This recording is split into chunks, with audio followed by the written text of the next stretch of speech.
Hello learners, कैसे हैं आप सभी। I hope you all are doing great.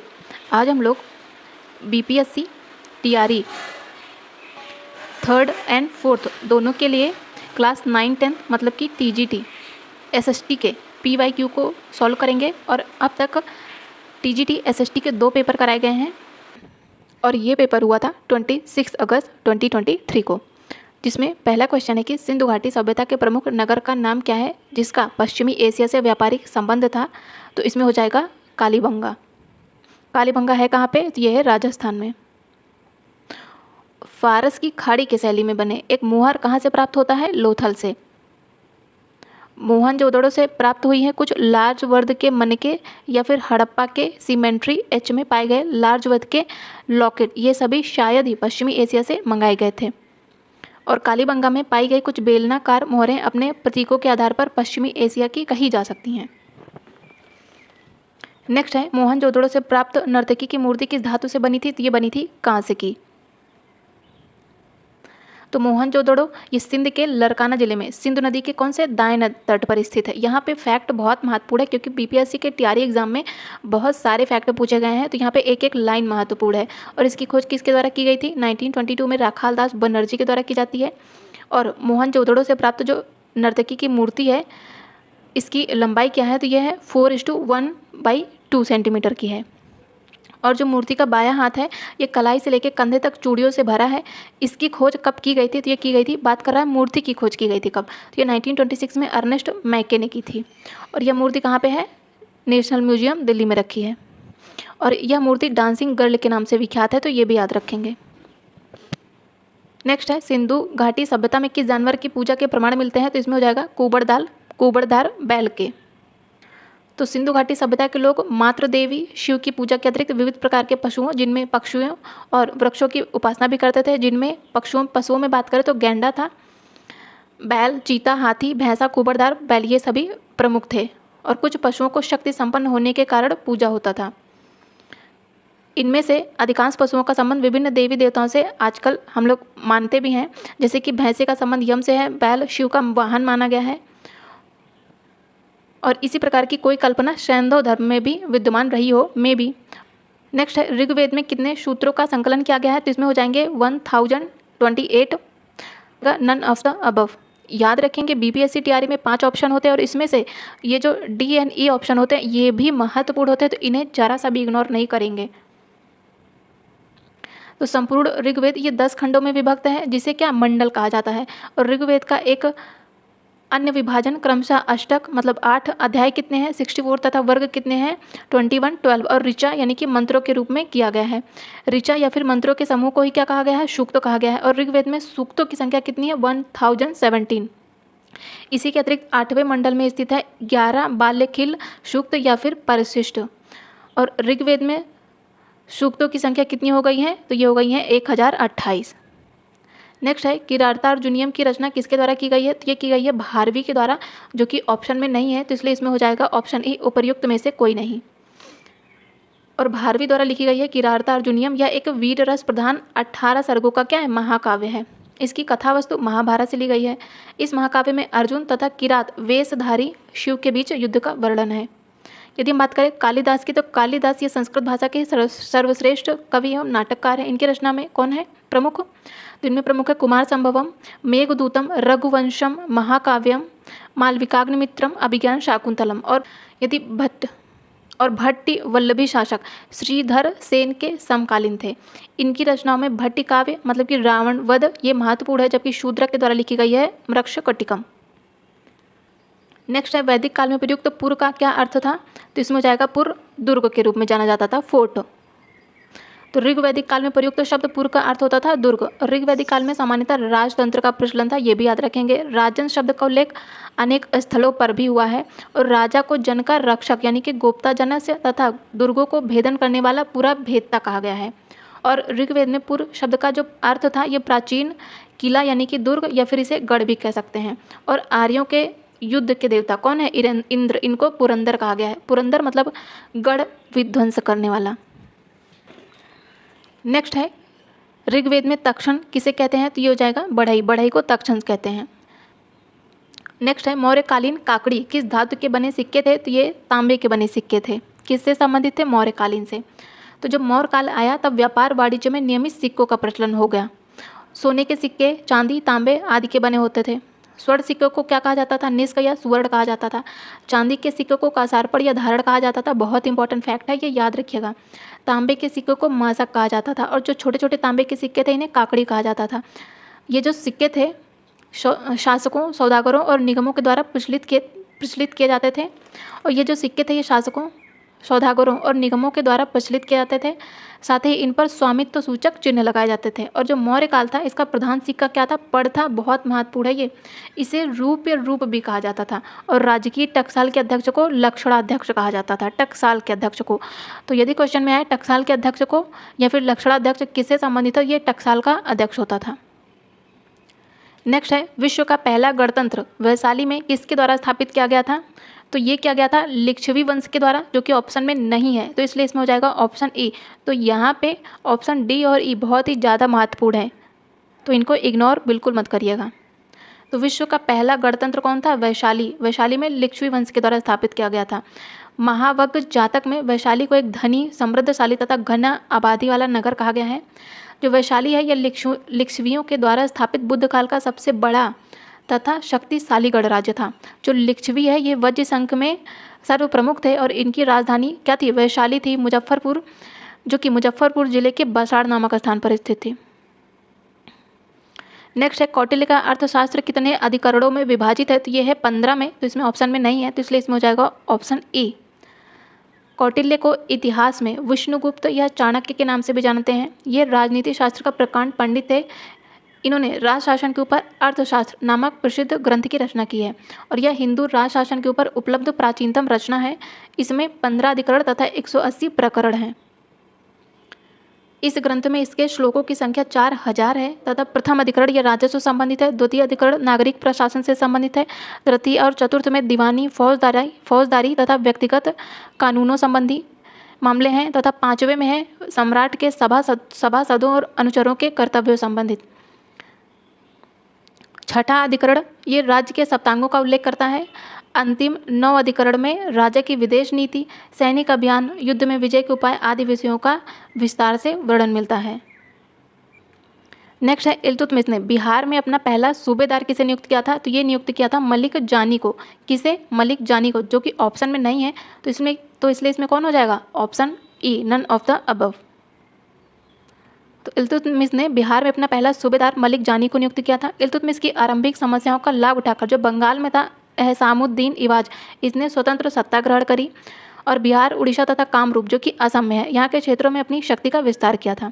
Iltutmish ने उसके विरुद्ध सैनिक कार्रवाई की और पहला अभियान कब किया? 1224 में तथा दूसरे अभियान में इवाज को मारा जाता है और बंगाल का क्षेत्र दिल्ली सल्तनत के अधीन हो जाता है और उस समय मलिक जानी उसे ही वहाँ का सूबेदार नियुक्त किया जाता है। लेकिन बाद में सुल्तान ने अपने बेटे किसे? नासिरुद्दीन महमूद को इस क्षेत्र का शासक नियुक्त किया। सुल्तान मतलब इल्तुतमिश ने। नेक्स्ट है बिरसा मुंडा का कार्य क्षेत्र कौन सा था? तो ये था रांची, जो कि झारखंड में है। तो 1893 से लेकर 1900 के बीच बिरसा मुंडा के नेतृत्व में छोटा नागपुर, पठार और रांची में, जो कि झारखंड में आता है, यहाँ पे सर्वाधिक चर्चित आदिवासी विद्रोह होता है। ये डेट भी याद रखिएगा, पूछा जाता है। और यह विद्रोह जमींदारी भूमि व्यवस्था में परिवर्तन के कारण शुरू हुआ था तथा बाद में ये धार्मिक और राजनीतिक स्वरूप ले लिया। तो ये पॉइंट महत्वपूर्ण है, किस रूप में शुरू हुआ लेकिन किस रूप में इसका अंत होता है। साथ ही मुंडा विद्रोह को उल गुलान विद्रोह के नाम से भी जानते हैं या महान हलचल के नाम से, तो ये नाम भी आए तो कंफ्यूज नहीं होइएगा। और बिरसा मुंडा ने अपने आप को 1895 में भगवान का दूत भी घोषित किया था और जून 1900 में बिरसा मुंडा की मृत्यु हो जाती है। नेक्स्ट है 1853 की क्रांति में बिहार के नेता कौन थे? तो वो हो जाएंगे कुंवर सिंह। तो वैसे तो यहाँ पे 1853 नहीं 1857 होना चाहिए, तो यहाँ पे हो जाएंगे कुंवर सिंह, जो कि ऑप्शन में नहीं है, तो इसलिए इसमें हो जाएगा option E, none of the above. तो 1857 के विद्रोह के समय बिहार के नेता कौन थे? कुंवर सिंह। ये जगदीशपुर, जो कि पश्चिमी बिहार में आता है, वहाँ पे कुंवर सिंह ने 1857 के विद्रोह का नेतृत्व किया। कुंवर सिंह को विद्रोह के समय बिहार का सिंह कहा गया। कानपुर में नेतृत्व किया गया था कब? नाना साहब के द्वारा। कानपुर में विद्रोह कब होता है? 5 जून 1857। डेट बहुत महत्वपूर्ण है, याद रखेंगे। और उनके सहयोगी कौन थे? तात्या टोपे। और फैजाबाद में नेतृत्व किया था मौलवी अहमदुल्ला खां के द्वारा। अंग्रेजों के विरुद्ध जिहाद का नारा भी दिया जाता है। झांसी से रानी लक्ष्मीबाई के द्वारा तथा लखनऊ से बेगम हजरत महल के द्वारा इस विद्रोह का नेतृत्व किया जाता है। नेक्स्ट है, मगध की प्रथम राजधानी कौन सी थी? तो ये हो जाएगी राजगृह या गृहव्रज। तो बिहार में पटना के समीप वर्तमान जो राजगीर है इसका प्राचीन नाम था क्या? राजगृह। और यह मगध की प्रारंभिक राजधानी होती है जिसका प्राचीन नाम था गिरिव्रज। और बुद्ध काल में यह भारत का प्रसिद्ध नगर भी था। इसकी स्थापना का श्रेय मगध के प्रथम ऐतिहासिक शासक किसे बिंबिसार को जाता है। और पाली साहित्य में राजगृह की परिधि 3 मील बताई गई है। साथ ही उदयन की बात करें तो उदयन ने गंगा एवं सोन नदियों के संगम पर अपने शासन के चौथे वर्ष में पाटलिपुत्र या कुसुमपुर के नाम से भी जाना जाता है जिसे नामक नगर की स्थापना करी थी। किसने? उदयन ने। और राजगृह के स्थान पर पाटलिपुत्र को मगध की राजधानी बनाता है। जबकि जो शिशुनाग वंश का आता है शिशुनाग, इसने मगध की दूसरी राजधानी किसे बनाया? वैशाली को बनाया। नेक्स्ट है, उस स्रोत का नाम बताइए जिसमें पाटलिपुत्र के प्रशासन का वर्णन उपलब्ध है। तो ये हो जाएगा इंडिका। किसकी है? मेगास्थनीज की है। तो ये भी याद रखेंगे। तो मेगास्थनीज ने पाटलिपुत्र के नगर परिषद की 5-5 सदस्यों वाली 6 समितियों का उल्लेख किया है। इस प्रकार कुल कितने 30 सदस्य इस नगर परिषद में होते थे। प्रथम समिति औद्योगिक तथा शिल्प से संबंधित थी, द्वितीय समिति विदेशी यात्रियों से संबंधित थी तथा तृतीय जनगणना के हिसाब से संबंधित थी, और 5वीं यह उद्योग समिति थी जो कि बाजारों से संबंधित थी। जो छठी समिति थी ये कर से संबंधित थी, मतलब टैक्स से। और कौटिल्य की पुस्तक कौन सी? अर्थशास्त्र में राज्य संबंधी प्रशासन, आर्थिक नीति और सैन्य योजना का वर्णन मिलता है, लेकिन इसमें पाटलिपुत्र के प्रशासन की कोई चर्चा नहीं मिलती। नेक्स्ट है, मदद-ए-माश मुगल प्रशासन में किससे संबंधित था? तो ये विद्वानों को दी जाने वाली राजस्व मुक्ति भूमि थी। तो मुगल काल में मदद-ए-माश एक प्रकार की भूमि थी जो कि संतों, विद्वानों तथा धार्मिक व्यक्तियों को अनुदान में दी जाती थी, और यह भूमि कर मुक्त होती थी। मतलब इस भूमि पर कोई कर नहीं लिया जाता था, और इस भूमि पर बादशाह का पूरा अधिकार भी रहता था। भूमि को अनुदान में देते समय सामान्यतः यह ध्यान में रखा जाता था कि भूमि खेती करने योग्य हो, लेकिन उस पर खेती नहीं की जा रही है। नेक्स्ट है, पुणे समझौते का उद्देश्य क्या था? तो ये दलित वर्ग का प्रतिनिधित्व करना। किसके किसके बीच में होता है? तो ये महात्मा गांधी तथा डॉक्टर बी आर अम्बेडकर के बीच में होता है। कब होता है? 1932 में होता है।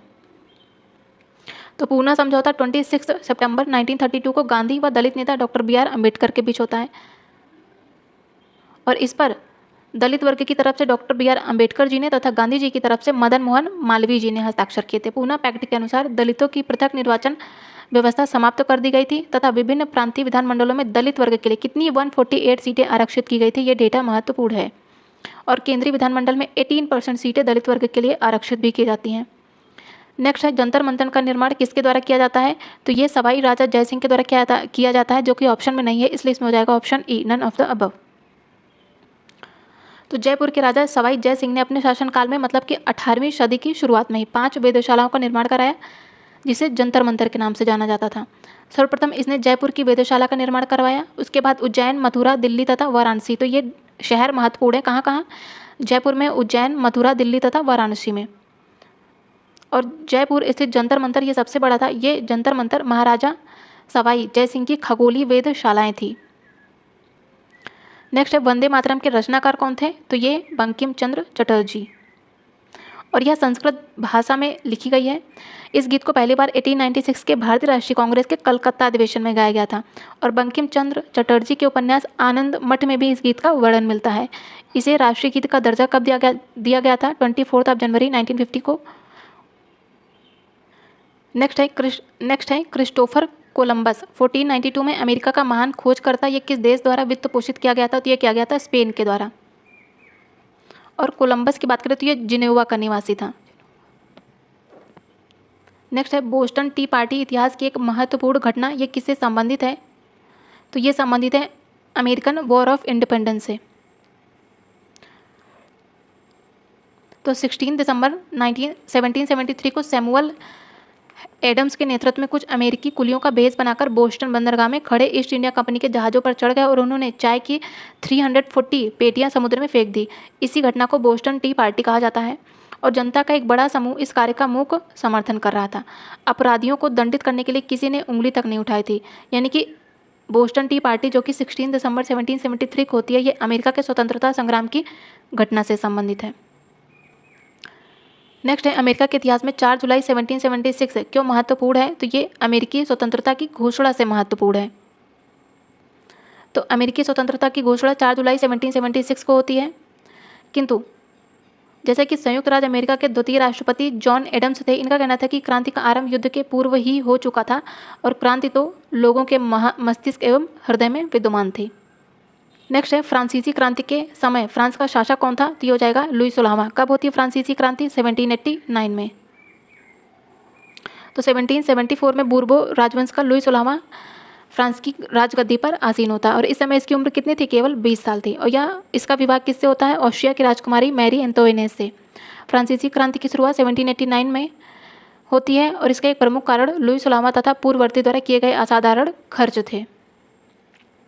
नेक्स्ट है, औद्योगिक क्रांति के दौरान सूती वस्त्र उद्योग में क्रांति लाने वाले स्पिनिंग जेनी का आविष्कार किसके द्वारा किया गया था? तो ये किया गया था जेम्स हर ग्रीव्स के द्वारा। कब किया गया था? 1764 में किया गया था। और 1733 में जॉन के द्वारा फ्लाइंग शटल का आविष्कार किया जाता है तथा 1779 में सैमुअल क्रॉम्पटन के द्वारा म्यूल का आविष्कार किया गया था। नेक्स्ट है, 1831 में यंग इटली मूवमेंट, जिसका उद्देश्य था गणतंत्र स्थापित करना, किसके द्वारा शुरू किया गया था? तो ये किया गया था विक्टर एमानुएल के द्वारा। नेक्स्ट है, जर्मनी के एकीकरण का वास्तुकार कौन था जो कि रक्त एवं लौह की नीति पर विश्वास करता था? तो ये हो जाएगा ऑटो वन बिस्मार्क। तो प्रशा ने जर्मनी के राष्ट्रीय एकीकरण के आंदोलन का नेतृत्व संभाल लिया था जब, और उसका प्रमुख मंत्री कौन था? बिस्मार्क इस प्रक्रिया का जनक था, जिसने प्रशा की सेना और नौकरशाही की मदद ली थी। 7 वर्षों के दौरान ऑस्ट्रिया, डेनमार्क तथा फ्रांस से 3 युद्धों में प्रशा की जीत होती है और जर्मनी के एकीकरण की प्रक्रिया पूरी होती है। और जनवरी 1871 में वर्साय में हुए एक समारोह में प्रशा के राजा कौन? विलियम प्रथम को जर्मनी का सम्राट घोषित किया गया था। नेक्स्ट है, सेकेंड वर्ल्ड वॉर में नवंबर 1941 में अमेरिका के प्रवेश का मुख्य कारण कौन सा था? तो इसमें हो जाएगा option E, none of the above, क्योंकि 7 दिसंबर 1941 को युद्ध की घोषणा किए बिना जापान ने क्या किया? अचानक ही पैसिफिक ओशियन में हवाई द्वीप समूह में स्थित, हवाई द्वीप समूह किसका है? तो ये है यूएसए का। यहाँ पे स्थित अमेरिकी सैन्य ठिकाने कौन? पर्ल हार्बर पर हवाई जहाज़ों तथा पनडुब्बियों से आक्रमण करके अमेरिका का बहुत बड़ा भाग नष्ट किया था। इसी घटना के दूसरे दिन 8 दिसंबर 1941 को अमेरिका और इंग्लैंड ने जापान के विरुद्ध युद्ध की घोषणा कर दी। तो यही एक प्रमुख कारण था अमेरिका के सेकेंड वर्ल्ड वॉर में शामिल होने का। साथ ही हम लोग याद रखेंगे सुडेटनलैंड पर जर्मनी के द्वारा 1938 में कब्जा किया गया था तथा सितंबर 1939 में जर्मनी के द्वारा पोलैंड पर आक्रमण किया गया था और स्टालिनग्राड का युद्ध अगस्त 1942 ईस्वी में होता है। नेक्स्ट, जब मार्को पोलो ने चीन का दौरा किया था तब वहाँ का शासक कौन था? तो उसमें हो जाएगा कुबलाई खान। तो मार्को पोलो ने 1271 से 72 में कुबलाई खान के शासनकाल में चीन की यात्रा करी थी। कुबलाई खान ने मार्को पोलो, और जो कि मार्को पोलो था कहाँ का? तो ये भी याद रखेंगे, ये इटली का था, और उनके चाचा का स्वागत किया था और उसे एक उच्च पद भी दिया था। और उसका कहना था कि चीन की शासन व्यवस्था उन दिनों बहुत अच्छी थी और वहाँ मुद्रा व्यवस्था प्रचलन में थी। मार्को पोलो वेनिस, इटली का निवासी था। इसे मध्यकालीन यात्रियों का राजकुमार कहा गया था। ये पॉइंट याद रखेंगे। मार्को पोलो ने पांड्य शासक मारवर्मन कुलशेखर के शासनकाल में दक्षिण भारत की भी यात्रा करी है। ये भी महत्वपूर्ण है, क्वेश्चन पूछा गया है ये। और काकतीय वंश की महिला रुद्रांबा या रुद्रमा देवी का भी उल्लेख किया है इसने। नेक्स्ट है, यूएसए में पहली अंग्रेजी बस्ती कौन सी थी? तो हो जाएगा जेम्स टाउन। रानी एलिजाबेथ प्रथम के खुले समर्थन के बाद 1607 में कप्तान क्रिस्टोफर न्यू फोर्टे के नेतृत्व में 120 अंग्रेजों ने वर्जीनिया क्षेत्र की जेम्स नदी के किनारे जेम्स टाउन नामक बस्ती की स्थापना करी और यह यूएसए की पहली अंग्रेज बस्ती थी जो कि लंदन कंपनी के द्वारा स्थापित की गई थी। नेक्स्ट है, टेनिस कोर्ट की शपथ किस क्रांति से संबंधित है? तो ये संबंधित है फ्रेंच रेवोल्यूशन से। नेक्स्ट है, मित्र राष्ट्रों ने सेवरेस की संधि किस देश के साथ करी थी? तो ये करी थी टर्की के साथ, मतलब तुर्की के साथ। तो मित्र राष्ट्रों ने पराजित तुर्की के साथ सेवरेस की संधि करी थी 10 अगस्त 1920 को। इस संधि के अनुसार तुर्की ने मिस्र मतलब कि Egypt, Sudan, Cyprus, Tripoli, Morocco, Tunisia, अरब, सीरिया तथा मेसोपोटामिया पर अपने अधिकार त्याग दिए थे और थ्रेस का जो कुछ भाग था एशिया माइनर तथा एड्रियानोपुल यूनान को दे दिए गए। जो सीरिया था ये फ्रांस को दिया गया। इंग्लैंड को फिलिस्तीन और मेसोपोटामिया मतलब कि इराक प्राप्त होता है तथा आर्मेनिया को स्वतंत्रता प्रदान की जाती है। नेक्स्ट है 1773 में फ्लाइंग शटल मशीन का आविष्कार किसके द्वारा किया गया था? तो ये किया गया था जॉन के द्वारा। ये हम लोगों ने पीछे डिस्कस भी किया। नेक्स्ट है किस संधि के द्वारा 30 वर्षीय युद्ध की समाप्ति होती है? तो ये होती है वेस्टफेलिया की संधि के द्वारा। और वेस्टफेलिया की संधि होती कब है? 1648 में। और इसके द्वारा 30 वर्षीय युद्ध की समाप्ति होती है। वेस्टफेलिया की संधि मई और अक्टूबर 1648 के मध्य ओस्नाब्रुक तथा मंस्टन के वेस्टफेलियन शहर में हस्ताक्षर के साथ होती है। और इसने बड़े पैमाने पर धर्म के नाम पर यूरोपीय युद्धों को समाप्त किया। और यह लगभग 8 मिलियन लोगों के मृत्यु के बाद होती है यह संधि। और युद्ध समाप्त करने के लिए 2 संधियाँ की जाती है, मुंस्टर की संधि तथा ओस्बा तथा ओस्नाब्रुक की संधि। मतलब कि ये वेस्टफेलिया की संधि के अंतर्गत ही 2 संधियाँ होती है, मुंस्टर तथा ओस्नाब्रुक। और इन संधियों के परिणाम स्वरूप 30 वर्षीय युद्ध जो कि 1618 से शुरू होकर 48 तक होता है, ये समाप्त होता है। नेक्स्ट है पेरिस शांति सम्मेलन में इटली का प्रतिनिधित्व किसने किया था? तो ये क्या था? ऑरलैंडो ने। पेरिस शांति सम्मेलन 1919 में होता है, जब भारत में रोलेट एक्ट आता है, जलियांवाला बाग हत्याकांड होता है, तब होता है पेरिस शांति सम्मेलन। तो इनको हम लोग रिलेट करेंगे तो ईजिली याद हो जाएंगे। तब इटली का प्रतिनिधित्व कौन था? तब इटली का प्रतिनिधित्व कर रहे थे वहाँ के प्रधानमंत्री ऑरलैंडो। पेरिस शांति सम्मेलन 1919 में पेरिस में बुलाया जाता है और यह सम्मेलन 6 महीने तक चलता है। इसमें 32 देश, जिनमें से अधिकांश गठबंधन के देश थे, इन्होंने भाग लिया था। तो इसमें 3 बड़ी शक्तियाँ थी। ये महत्वपूर्ण है क्योंकि ये पूछा भी गया है। अमेरिका के राष्ट्रपति वुडरो विल्सन, ब्रिटेन के प्रधानमंत्री लॉयड जॉर्ज तथा फ्रांस के प्रधानमंत्री क्लेमेंसक्यू। और रूस इसमें शामिल नहीं होता है, तो ये भी याद रखेंगे। क्यों? क्योंकि यह प्रथम विश्व युद्ध से पहले ही अलग हो गया था। नेक्स्ट है वैंकूवर जाने के लिए कामागाटा मारू जहाज किराए पर किसने लिया था? तो ये लिया था गुरुदीप सिंह या गुरुदत्त सिंह ने। वैंकूवर कहाँ पे है? कनाडा में है। साथ ही ये भी याद रखें कि कामागाटा मारू क्या है? ये जहाज है। तो ये नाम दे के पर्टिकुलर ये पूछ सकता है, इवन पूछा भी गया है, तो ये भी याद रखेंगे। नेक्स्ट है शोर कमेटी की स्थापना से कौन संबंधित नहीं थे? तो इसमें हुसैन रहीम, बलवंत सिंह तो संबंधित है, लेकिन इसमें भगवान सिंह संबंधित नहीं है, तो इसका हो जाएगा ऑप्शन सी। नेक्स्ट है महात्मा गांधी ने किस घटना को हिमालयी भूल कहा था? तो ये कहा था चौरी चौरा कांड को, जो कि कब होता है? 1922 में होता है। तो असहयोग आंदोलन जो कि 1920 से 22 के दौरान होता है, फरवरी 1922 में गोरखपुर जिले के चौरी चौरा नामक स्थान पर जुलूस में शामिल भीड़ ने पुलिस चौकी पर धावा बोला और थाने में आग लगा दी जाती है। और जो भी सिपाही भागने के प्रयास में बाहर आए, उन्हें भीड़ ने मार डाला और आग में फेंक दिया। इससे क्या हुआ? 22 पुलिसकर्मी मारे भी गए। इस घटना की खबर मिलते ही गांधी जी ने इसे हिमालय जैसी भूल कहा तथा असहयोग आंदोलन को वापस लेने की घोषणा भी करी थी। नेक्स्ट है चटगांव शस्त्रागार पर हमले के दौरान कौन महिला क्रांतिकारी मारी गई थी? तो हो जाएंगी प्रीति लता वाडेकर। तो बंगाल में चटगांव के एक शिक्षक सूर्यसेन ने इंडियन रिपब्लिक आर्मी की स्थापना करी थी। सूर्यसेन, जिन्हें मास्टर दा के नाम से भी जानते थे, इनके नेतृत्व में IRA के सदस्यों ने चटगांव शस्त्रागार पर अप्रैल 1930 में आक्रमण किया तथा हथियारों पर कब्जा कर लिया। इनमें प्रीतिलता वाडेकर ने पहाड़तली यानी कि चटगांव के रेलवे इंस्टीट्यूट पर छापा मारते समय ये मारी जाती हैं। लेकिन जो कल्पना दत्त थी, इनको सूर्यसेन के साथ गिरफ्तार कर लिया जाता है और इन्हें आजीवन कारावास दी जाती है। और दिसंबर 1931 में कोमिला की 2 युवतियों सुनीति चौधरी तथा शांति घोष ने कोमिला के जिलाधिकारी मिस्टर स्टीवन की हत्या कर दी थी। तो ये पॉइंट भी याद रखेंगे। नेक्स्ट है इनमें से कौन क्रांतिकारी काकोरी ट्रेन से संबंधित नहीं थे? तो इसमें हो जाएंगे प्रफुल्ल चाकी। तो प्रफुल्ल चाकी ये काकोरी षड्यंत्र केस से संबंधित नहीं थे। तो प्रफुल्ल चाकी ये काकोरी ट्रेन कांड से संबंधित नहीं थे। ये 1908 में मुजफ्फरपुर के मजिस्ट्रेट किंग्स फोर्ट की हत्या के प्रयास से संबंधित है।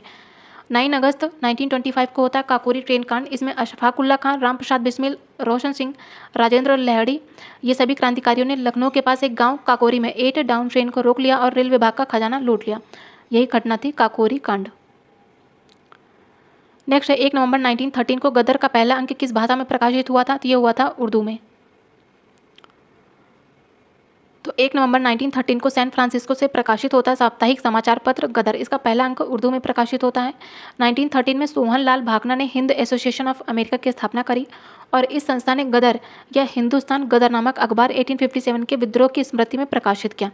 और गदर पत्रिका का पहला अंक उर्दू में प्रकाशित होने के बाद ही दिसंबर 1930 में यह गुरुमुखी लिपि में प्रकाशित होता है और इसके बाद यह अंग्रेजी, मराठी, गुजराती, हिंदी तथा पश्तो भाषा में भी प्रकाशित होता है।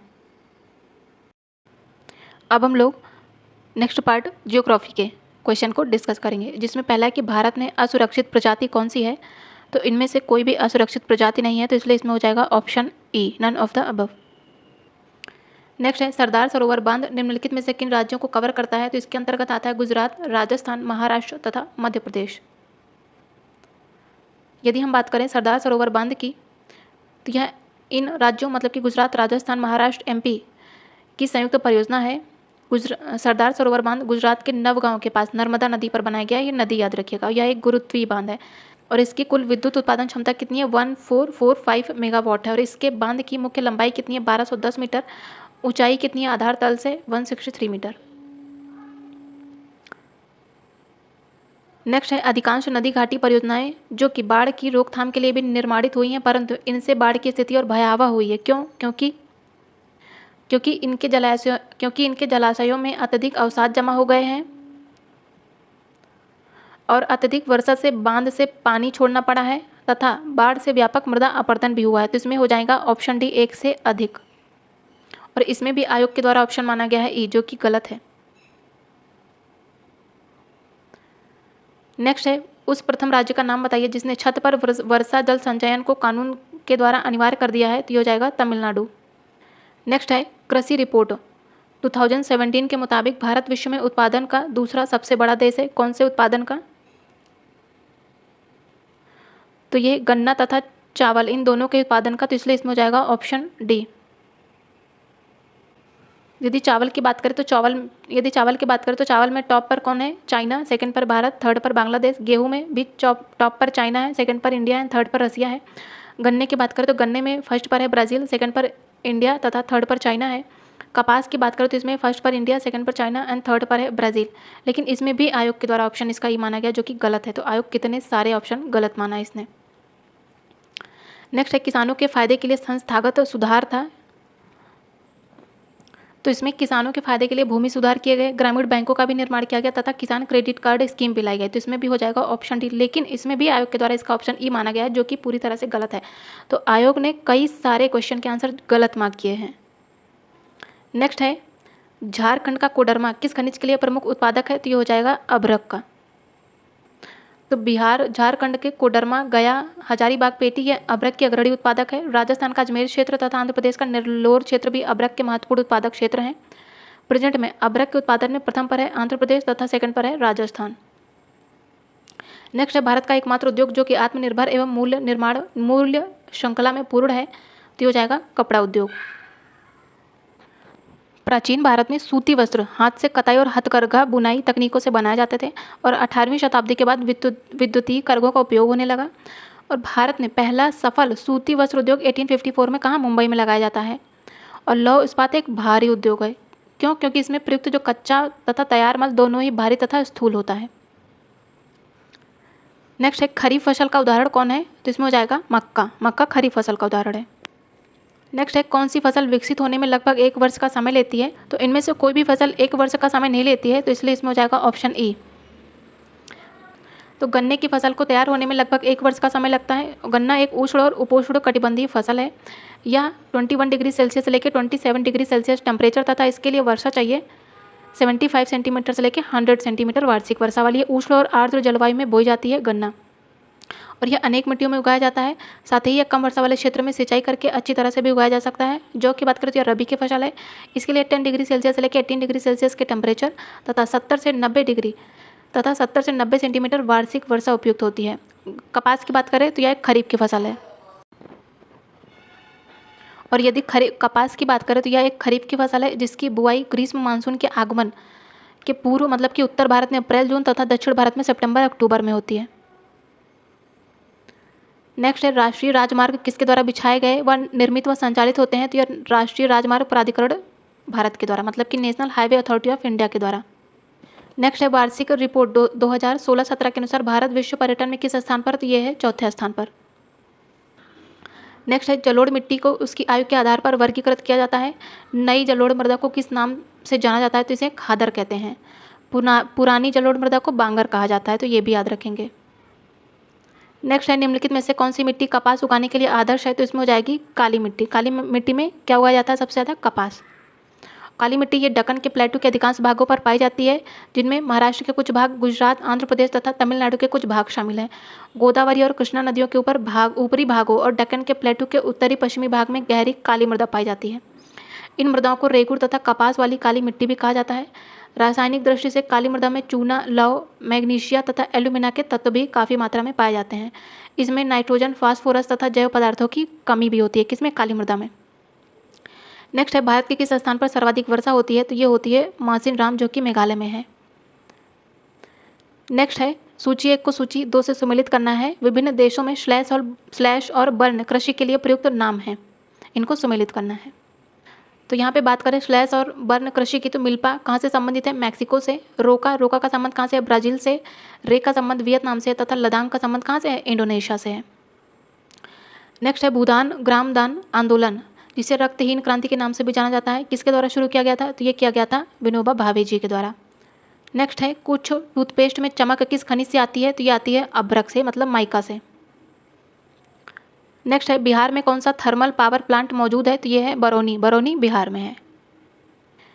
नेक्स्ट है, भारत में एक प्रमुख शक्ति प्रदान करने वाला निगम है, कौन सा है, जिसके पास पर्यावरण प्रबंधन प्रणाली 14001 के लिए ISO प्रमाणन है?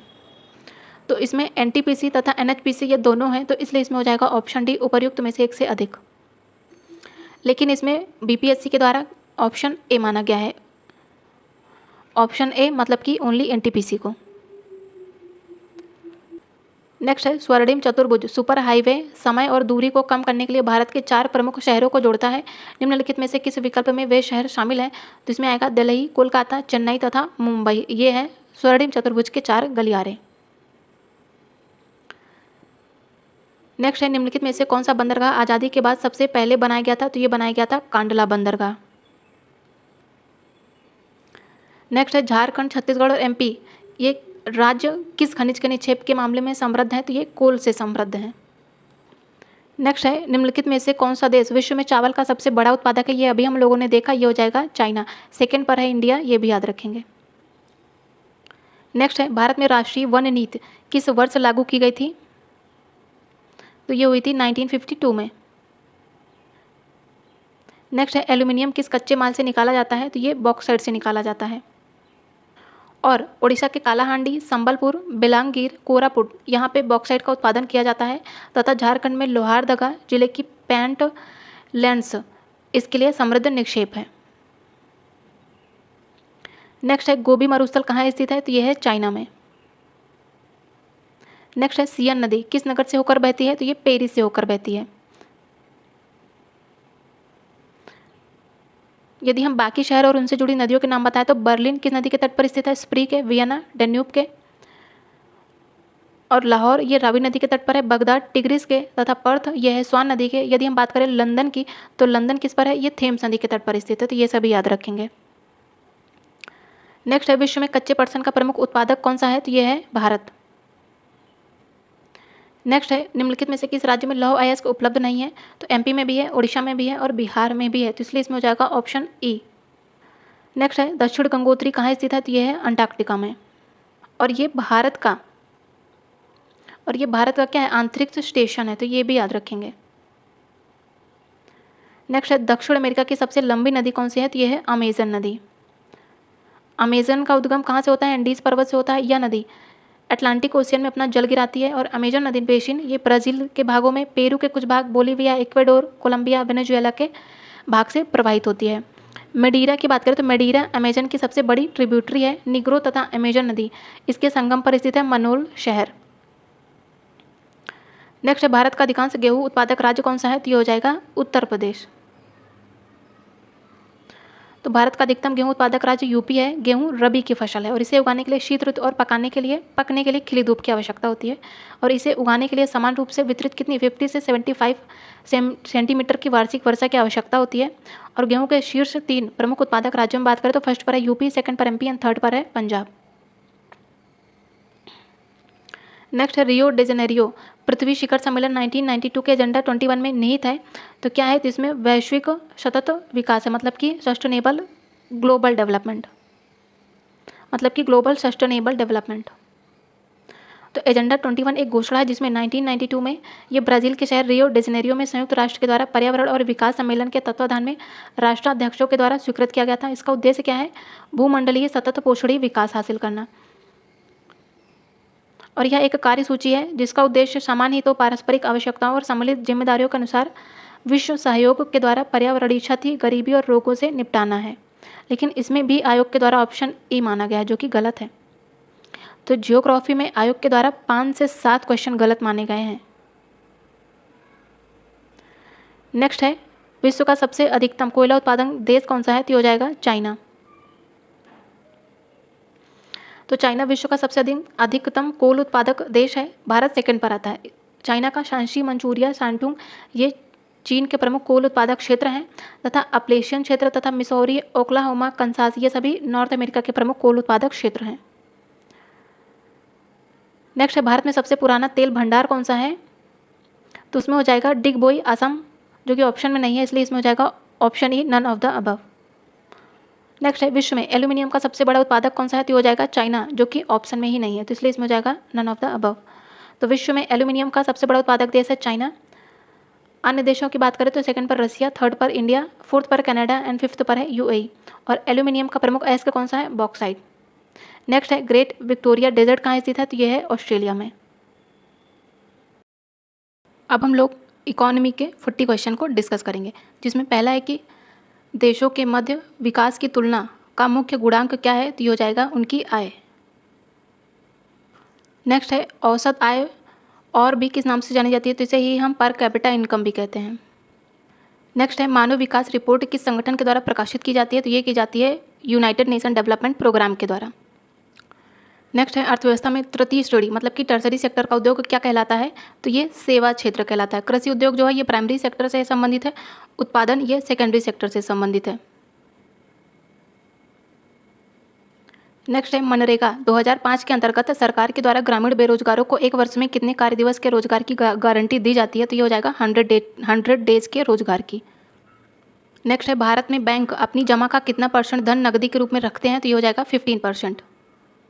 नेक्स्ट है, निम्नलिखित में से कौन सा विकल्प वैश्वीकरण को इंगित करता है? तो ये देशों के मध्य तीव्र आर्थिक एकीकरण, यही वैश्वीकरण को इंगित करता है। तो वैश्वीकरण का क्या तात्पर्य है? वैश्विक अर्थशास्त्र देशों के मध्य तीव्र आर्थिक, सांस्कृतिक, उद्योगों, बाजारों और नीतियों के एकीकरण से संबंधित है, जो कि दुनिया भर को सामाजिक और राजनीतिक नियंत्रण से मुक्त बनाता है। साथ ही व्यापार, संचार और अप्रवासन और परिवहन के वैश्विक नेटवर्क के माध्यम से क्षेत्रों और राष्ट्रों के मध्य दूरियों को कम करता है। साथ ही यह वस्तुओं, सेवाओं और पूंजी, श्रम इनका व्यापार विश्वव्यापी आधार पर किया जाता है। नेक्स्ट है, भारत सरकार द्वारा उपभोक्ता संरक्षण अधिनियम कोपरा कब पारित किया गया था? यह किया गया था 1986 में। साथ ही 24 दिसंबर को राष्ट्रीय उपभोक्ता संरक्षण दिवस भी मनाया जाता है। तो भारत में राष्ट्रीय उपभोक्ता संरक्षण दिवस कब मनाया जाता है? यह अभी हम लोगों ने देखा 24 दिसंबर को। नेक्स्ट है, अनुचित व्यापार प्रथाओं और शोषण के विरुद्ध उपभोक्ता के पास कौन सा अधिकार है? तो इसमें संवैधानिक उपचारों के अधिकार से नहीं है, सूचना के अधिकार से भी संबंधित नहीं है तथा शोषण के विरुद्ध अधिकार से भी संबंधित नहीं है। ये दोनों मौलिक अधिकार हैं, तो इसलिए इसमें हो जाएगा ऑप्शन ए। नेक्स्ट है, अपने नागरिकों को सरकार से उसके कार्यों के बारे में सवाल करने का अधिकार देने के लिए कौन सा अधिनियम पारित किया गया था? तो ये हो जाएगा राइट टू इन्फॉर्मेशन एक्ट, मतलब कि आरटीआई। नेक्स्ट है, किस बहुराष्ट्रीय कंपनी ने छोटी भारतीय कंपनी पारक फूड्स को खरीदा था? तो ये क्या था? कारगिल फूड्स के द्वारा। नेक्स्ट है, मनरेगा अधिनियम के बारे में निम्नलिखित में से कौन सा गलत बताना है? तो भारत के लगभग 625 जनपदों में मतलब डिस्ट्रिक्ट्स में काम करने का अधिकार है, 100 दिन के रोजगार की गारंटी है, और यदि सरकार असफल होती है तो ये रोजगार भत्ता नहीं देती है। तो इसका सी गलत है। इसका ऑप्शन ए एंड बी सही है, लेकिन सी गलत है और गलत ही पूछा है, तो इसलिए इसमें हो जाएगा ऑप्शन सी। नेक्स्ट है, 2016 के आंकड़ों के अनुसार निम्नलिखित देशों में से बेहतर मानव विकास निष्पादन वाला देश कौन सा है? तो हो जाएगा श्रीलंका। नेक्स्ट है, वह स्थिति कौन सी है जब दोनों पक्षों को एक दूसरे की वस्तुओं को बेचने और खरीदने के लिए सहमति होना पड़ता है? तो हो जाएगी चाहतों का दोहरा संयोग, मतलब कि double coincidence of wants. Next है, निम्नलिखित में से कौन सा क्रेडिट कार्ड की शर्तों के अंतर्गत नहीं आता है? तो इसमें ब्याज दर आता है, संपार्श्विक प्रतिभूत मतलब कि कोलेट्रल भी आती है, लेकिन इसमें जमा नहीं शामिल है, तो इसलिए इसमें हो जाएगा ऑप्शन सी, जमा, यही क्रेडिट की शर्तों के अंतर्गत नहीं आता है। तो इसमें ये इंग्लिश इसका गलत है, हिंदी में होगा इसका क्या? जमा। नेक्स्ट है, आरबीआई के बारे में निम्नलिखित में से कौन सा गलत बताना है? आरबीआई अनौपचारिक क्षेत्र की निगरानी नहीं कर सकता, बिल्कुल करेक्ट है। आरबीआई सरकार की ओर से करेंसी नोट जारी करता है, ये भी करेक्ट है। आरबीआई ग्राहकों को से जमा स्वीकार करता है, तो इसका ऑप्शन सी गलत है, इसका ए एंड बी सही है, इसका सी गलत है और गलत ही पूछा है। नेक्स्ट है, भारत सरकार ने विश्व स्तरीय सुविधाएं देकर विदेशी कंपनियों को भारत में निवेश के लिए आकर्षित करने के लिए कदम उठाए हैं। इन औद्योगिक क्षेत्रों को क्या कहते हैं? तो इन्हें हम एक स्पेशल इकोनॉमिक जोन्स कहते हैं। Option A is right option. Next है, जीडीपी एक विशेष वर्ष के दौरान उत्पादित किसका कुल मूल्य होता है? तो ये सभी अंतिम सामान और सेवाओं का कुल मूल्य होता है। नेक्स्ट है, भारत में काली क्रांति मतलब कि ब्लैक रिवोल्यूशन किससे संबंधित है? तो ये संबंधित है कच्चे तेल के उत्पादन से। और सरकार ने एथेनॉल के उत्पादन में तेजी लाने और इसे पेट्रोल के साथ मिलाकर बायोडीजल बनाने की योजना भी बनाई है। तथा यदि नीली क्रांति की बात करें तो ये संबंधित है मत्स्य उत्पादन से। येलो रिवोल्यूशन मतलब कि मतलब कि पीली क्रांति, ये संबंधित है किससे? तिलहन से। तो ये पूछा गया था, तो ये भी महत्वपूर्ण है, याद रखेंगे। नेक्स्ट है, भारत की नकदी फसल कौन सी नहीं है? तो इसमें मूंगफली और जूट ये दोनों नकदी है, लेकिन जौ एक प्रकार की नकदी फसल नहीं है, तो इसलिए इसका हो जाएगा ऑप्शन सी। नेक्स्ट है, भारत में प्रथम पंचवर्षीय योजनाओं का आधार कौन सा था? तो ये हो जाएगा हैरोड डोमर मॉडल। पंचवर्षीय योजनाएं किसी भी एग्जाम के लिए बहुत ही महत्वपूर्ण है। ये सिर्फ एसएसटी के लिए ही नहीं, जीएस के 40 मार्क्स के पार्ट के लिए भी इंपॉर्टेंट हो जाता है। और मैंने पंचवर्षीय योजनाओं का बहुत ही छोटा वीडियो लेकिन बहुत ही डिटेल में करा रखा है, उसको बहुत ही ज़्यादा लोगों ने देखा है, 1.5 के पीपल्स ने देखा है उसको, तो आप लोग उसे जाके ज़रूर देखिएगा, बहुत ही ज़्यादा हेल्प होगी। और पंचवर्षीय योजनाओं का एक भी क्वेश्चन वहाँ से बाहर नहीं आएगा आप लोगों का। नेक्स्ट है, आर.एन. मल्होत्रा कमेटी किससे संबंधित थी? तो ये संबंधित है बीमा क्षेत्र से, मतलब कि इंश्योरेंस सेक्टर से। नेक्स्ट है, सरकारी व्यय को नियंत्रित करने का प्राधिकारी कौन है? तो ये हो जाएगा फाइनेंस मिनिस्ट्री, मतलब कि वित्त मंत्रालय। नेक्स्ट है, भारत अधिकतम विदेशी मुद्रा किसके निर्यात से कमाता है? तो ये कपड़े के निर्यात से, मतलब कॉटन के। नेक्स्ट है, निम्नलिखित में से कौन सा एक राष्ट्रीय खाद्य सुरक्षा मिशन में शामिल नहीं है? तो इसमें तिलहन नहीं शामिल है, इसमें गेहूं और चावल शामिल है। नेक्स्ट है, नीति आयोग अस्तित्व में कब आता है? तो ये आता है 1 जनवरी 2015 को। नीति आयोग की स्थापना की जाती है योजना आयोग के स्थान पर। तो नीति आयोग का फुल फॉर्म क्या है? National institute of transforming India. इसका गठन 1 जनवरी 2015 को केंद्रीय मंत्रिमंडल के एक प्रस्ताव के द्वारा किया जाता है। यह एक संविधानेतर संस्था है, मतलब कि संविधान के इतर इसका गठन किया गया था। इसका जो अध्यक्ष होता है वो प्रधानमंत्री होता है और इसका उपाध्यक्ष प्रधानमंत्री द्वारा नियुक्त किया जाता है। और यह सहकारी संवाद, अधिकतम शासन, न्यूनतम सरकार और नीचे से ऊपर के दृष्टिकोण पर कार्य करता है। नेक्स्ट है, भारत की पहली स्वदेशी एंटी रेडिएशन मिसाइल का नाम क्या है? तो भारत की पहली स्वदेशी एंटी रेडिएशन मिसाइल का नाम क्या है? ये हो जाएगा रुद्रम, जो कि ऑप्शन में नहीं है, तो इसलिए इसमें हो जाएगा none of the above. Next है, भारत का 13th प्रधान बंदरगाह किस राज्य में स्थापित किया जाने वाला है? तो ये किया जाएगा महाराष्ट्र में। नेक्स्ट है, भारत में किस वर्ष रेल बजट को आम बजट में मिला दिया जाता है? तो ये हो जाएगा 2017 में। नेक्स्ट है, प्रधानमंत्री किसान सम्मान निधि योजना किस तारीख को शुरू की जाती है? तो ये शुरू की गई थी 1 फरवरी 2019 को। नेक्स्ट है, गरीबी रेखा को निर्धारित करने के लिए कौन सा संगठन सर्वेक्षण करता है? तो ये करता है नीति आयोग। नेक्स्ट है, पिंक रेवोल्यूशन किससे संबंधित है? तो ये संबंधित है प्याज उत्पादन से। तो गुलाबी क्रांति का संबंध झींगा या प्याज के उत्पादन से संबंधित है। धूसर क्रांति मतलब कि भूरी क्रांति, ये उर्वरक उत्पादन से संबंधित है। रजत क्रांति अंडा उत्पादन से संबंधित है। यदि बात करें गोल्ड क्रांति की तो ये आलू उत्पादन से संबंधित है। लाल क्रांति ये मांस या टमाटो उत्पादन से संबंधित है। तथा गोल्डन फाइबर क्रांति जूट उत्पादन से। और स्वर्णिम क्रांति फल, शहद या बागवानी से संबंधित है। नेक्स्ट है, रॉबिनहुड प्रभाव निम्नलिखित में से किससे संबंधित है? तो ये संबंधित है आय के पुनर्वितरण से। नेक्स्ट है, डेयरी उद्योग आर्थिक गतिविधि के किस सेक्टर में आता है? तो ये प्राइमरी सेक्टर में शामिल है। नेक्स्ट है, भारत के संविधान में पंचवर्षीय योजनाओं की अवधारणा किस देश से ली गई थी? तो ये ली गई थी रसिया से। नेक्स्ट है, वस्तु के आयात और निर्यात पर लगाया जाने वाला कर किस नाम से जाना जाता है? तो इसे कस्टम ड्यूटी कर के नाम से जानते हैं। और इसके द्वारा सरकार विदेशी व्यापार को नियंत्रित करती है और घरेलू उद्योग को प्रोत्साहित या संरक्षित करने के लिए विदेशी वस्तुओं पर कर लगाती है। साथ ही यदि हम बात करें उत्पादन शुल्क या फिर वैट की, तो ये दोनों ही अप्रत्यक्ष कर हैं, मतलब कि इनडायरेक्ट शुल्क। नेक्स्ट है, भारत ने किस पंचवर्षीय योजनाओं के दौरान मिश्रित अर्थव्यवस्था को अपनाया था? तो ये हो जाएगा सेकेंड 5 ईयर प्लानिंग। नेक्स्ट है, खुले बाजार की क्रिया मतलब कि ओपन मार्केट किस नीति का अंग है? तो इसमें हो जाएगा ऑप्शन ई, इनमें से कोई नहीं। क्योंकि ओपन मार्केट ऑपरेशन ये धन की कुल मात्रा को विनियमित करने, नियंत्रित करने के लिए मात्रात्मक मौद्रिक नीति उपकरणों में से एक है और इसका प्रयोग केंद्रीय बैंक के द्वारा अर्थव्यवस्था में आपूर्ति को नियंत्रित करने के लिए नियोजित की जाती है। नेक्स्ट है, भारत में बैंकों का राष्ट्रीयकरण कब हुआ था? तो ये हुआ था 1969 में। अब हम लोग इंडियन पॉलिटी के प्रश्नों को डिस्कस करेंगे, जिसमें पहला क्वेश्चन है कि भारत के संविधान की प्रस्तावना किस देश से ली गई है। तो ये ली गई है अमेरिका के संविधान से, जो कि ऑप्शन में नहीं है, इसलिए इसमें हो जाएगा नन ऑफ द अबव। साथ ही हम लोग एक बात ये भी याद रखेंगे कि बीपीएससी टीआरई के 9, 10th में एसएसटी में जो सब्जेक्ट होता है वो कितने मार्क्स का होता है, वो होता है 80 मार्क्स का, जिसमें 4 पेपर होते हैं, जिसमें 4 सब्जेक्ट होते हैं। कौन कौन से? हिस्ट्री, पॉलिटी, जियोग्राफी तथा इकोनॉमी। इनमें से कोई 2 ही करना होता है, या फिर हिस्ट्री पॉलिटी या फिर जियोग्राफी इकोनॉमी, या फिर जियोग्राफी पॉलिटी या हिस्ट्री इकोनॉमी। मतलब आपको इन चारों में से कोई 2 ही चूज करना है, जिसमें से पर्टिकुलर सब्जेक्ट कितने का 40 मार्क्स का होगा। और साथ ही एक बात ये भी याद रखेंगे कि हिस्ट्री या ज्योग्राफी इन दोनों में से कोई एक सब्जेक्ट होना ही चाहिए।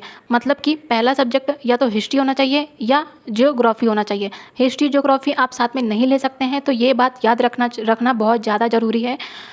क्यों? क्योंकि आपके ग्रेजुएशन में भी नोटिफिकेशन में दिया गया है कि ग्रेजुएशन में भी हिस्ट्री या ज्योग्राफी में से कोई एक सब्जेक्ट होना ज़रूरी है। तो कि जो 80 मार्क्स का होगा सब्जेक्ट, उसमें हमें सिर्फ 2 ही सब्जेक्ट को चूज करना है, या फिर हिस्ट्री पॉलिटी या हिस्ट्री इको, या फिर ज्योग्राफी पॉलिटी या ज्योग्राफी इको। तो ये बहुत महत्वपूर्ण है, इसे आप लोग ज़रूर ध्यान में रखिएगा। नेक्स्ट है अधिकतम निर्वाचन क्षेत्रों वाले राज्यों को उनके बढ़ते क्रम में व्यवस्थित करके सही विकल्प का चयन कीजिए। तो इनमें लोकसभा सीटों के आधार पर कोई भी सही नहीं है, इसलिए इसमें हो जाएगा ऑप्शन ए। तो दिए गए राज्यों का बढ़ता क्रम वो भी लोकसभा सीटों के आधार पर, बढ़ता मतलब कि कम से ज़्यादा 1, 2, 3, 4 के सीक्वेंस में। तो कम यहाँ पे कितनी है? बिहार में 40 हैं, पश्चिम बंगाल में 42 हैं, महाराष्ट्र में 48 हैं तथा उत्तर प्रदेश में सबसे ज़्यादा 80 लोकसभा सीटें हैं। नेक्स्ट है क्यों लोकतंत्र सरकार का एक बेहतर प्रारूप होता है या अधिक उत्तरदायी होता है। करेक्ट है, इसमें निर्णय लेने की विशिष्टता होती है, साथ ही यह मतभेद और संघर्ष का निपटारा करता है। तो इसमें हो जाएगा ऑप्शन डी, 1 से अधिक। नेक्स्ट है राष्ट्रपति अपने अधिकारों का निस्तारण किसकी सलाह पर करता है। तो ये करता है मंत्रिपरिषद की सलाह पर। नेक्स्ट है दल बदल विरोधी कानून क्या सुझाव देता है। तो यह पार्टियों को बदलने से रोकने के लिए संशोधित करता है। Option B is right option. भारतीय संविधान में वर्ष 1985 में 52nd कॉन्स्टिट्यूशन अमेंडमेंट एक्ट किया गया। इसी के साथ देश में दल बदल विरोधी कानून भी पारित किया गया। साथ ही संविधान की 10वीं अनुसूची जिसमें दल बदल विरोधी कानून को शामिल किया गया। तो ये सभी याद रखेंगे। नेक्स्ट है किसका कथन है कि लोकतांत्रिक सरकार जनता की ही है और जनता के लिए है और जनता के द्वारा है। तो ये कहा गया था, फेमस कथन है अब्राहम लिंकन जी का। नेक्स्ट है शिक्षा का अधिकार आरटीई जो 1 अप्रैल 2010 को प्रभाव में आता है या किस मौलिक अधिकार के अंतर्गत आया है। तो ये आया है राइट ऑफ फ्रीडम। ये आता है राइट टू फ्रीडम, मतलब कि स्वतंत्रता के अधिकार के अंतर्गत। तो आरटीई को 1 अप्रैल 2010 को प्रभाव में आता है और स्वतंत्रता का अधिकार जो कि आर्टिकल 19 से 22 है, इसके अंतर्गत इसे लाया जाता है। और यह संविधान के आर्टिकल 21 क्लॉज ए के अंतर्गत मूल अधिकार के रूप में उल्लेखित भी है।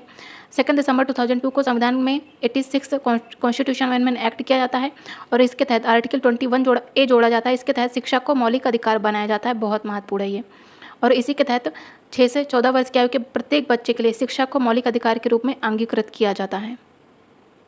नेक्स्ट है कि संशोधन अधिनियम के द्वारा संविधान में मौलिक कर्तव्य 1976 में निहित हुए थे। तो ये हो जाएगा 42nd कॉन्स्टिट्यूशन अमेंडमेंट एक्ट के तहत स्वर्ण सिंह समिति की सिफारिश पर। यह भी याद रखेंगे, मौलिक कर्तव्यों को भारतीय संविधान के में शामिल किया जाता है। और ये है किसमें? तो ये है भाग 4A में। नेक्स्ट है निम्नलिखित में से कौन संविधान सभा के मेंबर नहीं थे। शरद चंद्र बोस, सरोजनी नायडू, मौलाना अबुल कलाम आज़ाद। इनमें से कोई भी संविधान सभा के मेंबर नहीं थे, तो इसलिए इसमें हो जाएगा ऑप्शन ए। नेक्स्ट है धन विधेयक के बारे में निम्नलिखित में से कौन सा असत्य है। गलत बताना है, मतलब कि यह वित्त मामलों से रिलेटेड है। पहला तो बिल्कुल सही है। यह केवल लोकसभा में ही प्रस्तावित किया जाता है, ये भी सही है।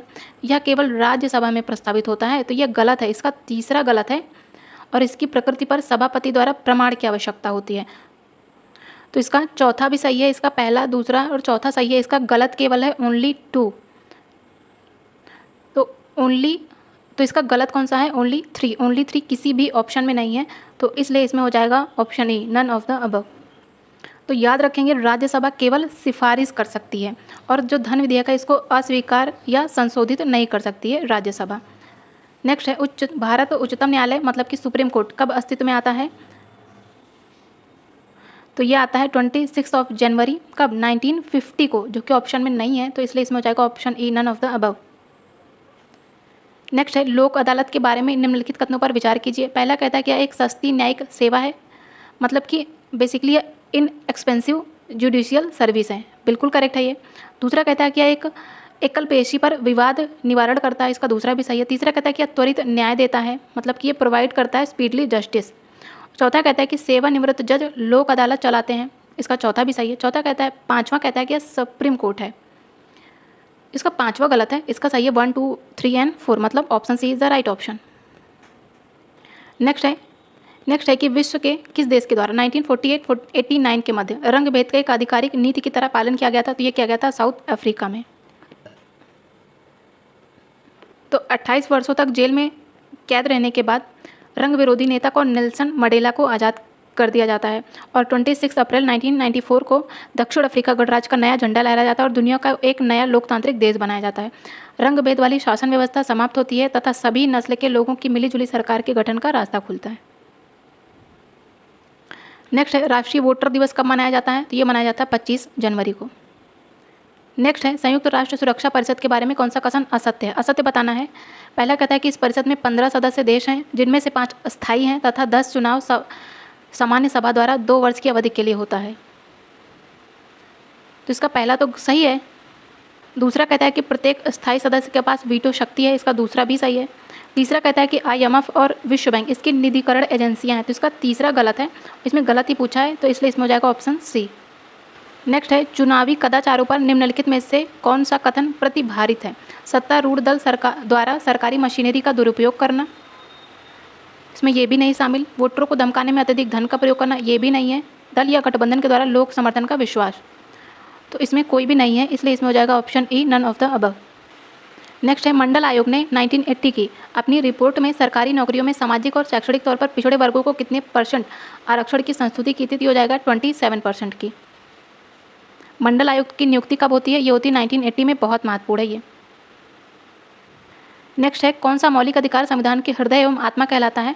तो इसमें हो जाएगा संवैधानिक उपचारों का अधिकार, जो कि है आर्टिकल 32 एंड 226, जो कि इनमें ऑप्शन में नहीं है, इसलिए इसमें हो जाएगा option E, none of the above. तो डॉक्टर BR अम्बेडकर ने संवैधानिक उपचारों के अधिकार को संविधान का हृदय एवं आत्मा की संज्ञा दी थी और इसके अंतर्गत हर नागरिक को अधिकार प्राप्त है कि वह अपने मौलिक अधिकारों के उल्लंघन किए जाने पर सीधे उच्च न्यायालय किस आर्टिकल के तहत 226 के तहत, सुप्रीम कोर्ट आर्टिकल 32 के तहत जा सकता है। नेक्स्ट है, कौन सा अधिकार अल्पसंख्यकों के प्रति विशेष है? धार्मिक स्वतंत्रता का अधिकार, ये भी गलत है। स्वतंत्रता का अधिकार क्या अल्पसंख्यकों के लिए विशेष है? ये भी नहीं है। संवैधानिक उपचारों का अधिकार, ये भी नहीं है, तो इसमें कोई भी नहीं है, इसलिए इसमें भी हो जाएगा none of the above. Next है, संविधान सभा के बारे में क्या सही नहीं है? पहला कहता है कि इसमें 300 से अधिक मेंबर थे, करेक्ट है। दूसरा कहता है कि जुलाई 1946 में इसकी प्रथम बैठक होती है, दूसरा बिल्कुल गलत है, क्योंकि इसकी पहली बैठक होती है 9 दिसंबर 1946 को, तो इसका दूसरा ही सही नहीं है। तीसरा कहता है कि इसने 1935 के अधिनियम से बहुत से विवरण और विधियों का अधिग्रहण किया है, तो इसका पहला और तीसरा सही है, दूसरा गलत है। नेक्स्ट है, निम्नलिखित में से कौन सा बेल्जियम मॉडल का तत्व नहीं है? पहला कहता है कि ब्रुसेल्स की सरकार है, जिसमें फ्रेंच और डच भाषा दोनों समुदायों का समान प्रतिनिधित्व होता है, पहला तो बिल्कुल सही है, और ये NCERT से क्वेश्चन है। दूसरा कहता है कि राज्य सरकार केंद्र सरकार के अधीन नहीं है, तो इसका दूसरा भी सही है। तीसरा कहता है कि 2 सरकारों के अतिरिक्त तो तीसरे प्रकार की सरकार को सामुदायिक सरकार कहा जाता है, तो इसका पहला, दूसरा और तीसरा सही है, मतलब तीनों ही सही है, लेकिन इसमें पूछा है कौन सा तत्व नहीं है, तो इसलिए इसका हो जाएगा ऑप्शन ई। नेक्स्ट है, सिंगली को एकमात्र आधिकारिक भाषा के रूप में मान्यता देने के लिए किस वर्ष श्रीलंका में एक अधिनियम पारित किया गया था? तो ये किया जाता है 1956 में। नेक्स्ट है, पावर शेयरिंग के बारे में निम्नलिखित में से गलत बताना है। पहला कहता है कि सत्ता सरकार के विभिन्न अंगों के बीच साझा की जाती है, पहला बिल्कुल सही है। दूसरा कहता है कि सत्ता जो होती है विभिन्न स्तरों पर सरकारों के बीच साझा की जाती है, इसका दूसरा भी सही है। तीसरा कह रहा है कि प्रत्येक समाज को किसी न किसी रूप में शक्ति बंटवारे की आवश्यकता होती है, भले ही वह छोटा हो या सामाजिक विभाजन ना हो, तो इसके तीनों ही सही है, लेकिन इसमें गलत पूछा है, तो इसलिए इसमें हो जाएगा ऑप्शन ई। नेक्स्ट है, निम्नलिखित में से कौन सा समवर्ती सूची में शामिल है? तो इसमें जो जंगल है, जंगल समवर्ती सूची का विषय है, जबकि वन ये समवर्ती सूची का विषय है और वनों के अंतर्गत आते हैं जंगल। और कृषि व पुलिस की बात करें तो ये राज्य सूची के विषय हैं। यदि अनुसूचियों की बात करें तो भारतीय संविधान में 12 अनुसूचियाँ हैं, जिसमें भी 7वीं अनुसूची में 3 अनुसूचियाँ दी गई हैं, कौन कौन सी? संघ, राज्य और समवर्ती सूची।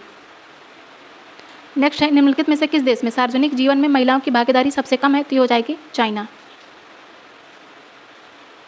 और स्वीडन, नॉर्वे, फिनलैंड ये सभी स्कैंडिनेवियाई देश हैं और यहाँ पे महिलाओं का एक बड़ा % सार्वजनिक जीवन में भाग लेता है।